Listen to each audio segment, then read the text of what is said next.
masih gak nama uratnya. Urat berarti namanya kira-kira. Iya masih gana asam urat urang apa sih ya? Obatna. Aku udah neang dulu aku daik teh. Soal tuh pemberangkannya. Yuk, ya tuh di rumah. Mau jadi dia Ayo serangan. Ih, abi teh pernah nemponya. Terus abi dia pernah make si daunan dah si obatnya teh. Wah, Daun. Namanya ngaran teh. Ki urat. Di mana? Tapi kudu neang sih kan. ayah di video. Ayah. Kan ayah. Iya tah si gana mah. Lamun teu salamanya ieu teh aya dina deket-deket yuput kitu tapi kudu teangan, kudu daek neangan. Kayak di dieu. Tah, iya. Ki urat nyaeta tutuwuhan anu jadi secara liar atawa jadi di mana wae. Dina bahasa Indonesia, ki urat teh katelah ku ngaran daun sendok. Ki urat jadi salah sahiji tutuwuhan anu loba pisan mangpaatna pikeun ngubaran sababaraha panyakit saperti ngubaran asam urat, diare, batuk, batu empedu, cacingan, jeung wasir.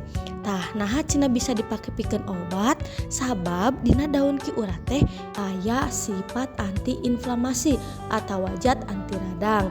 Terus aya oge antioksidan jeung diuretik. Tah eta teh sababaraha zat eta teh bisa dipake pikeun ngubaran nyeri atawa bengkak sendi oge asam urat. Tah, ciri-ciri daun ki urat naon wae cenah ciri-cirina? Nu kahiji, bentukna teh buleud endog atawa siga endog, terus lonjong oge mangrupa sendok. Kumaha we sendok? Laju warnana teh hejo, pastinya nu ngarendang daunan mah pasti hejo. Terus si daunna teh bergerigi atawa rada kasar. Daunna aya tulangan, tah si tulangna teh rada melengkung. Ukuran panjang daun ki urat teh kisaran 5 nepi 10 cm, jeung lebarna bisa nepi ka 15 oge 20 cm.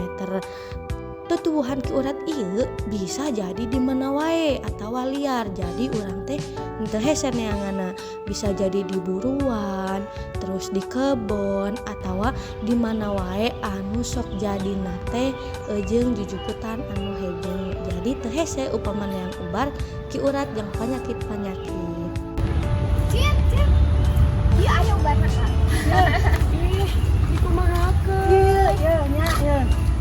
Nah, iya teh disebut ki urat. Cek abi mah ieu teh bisa jang asam uratnya. Terus naon ge batuk. Bisa ieu teh jadi cara ngolahna teh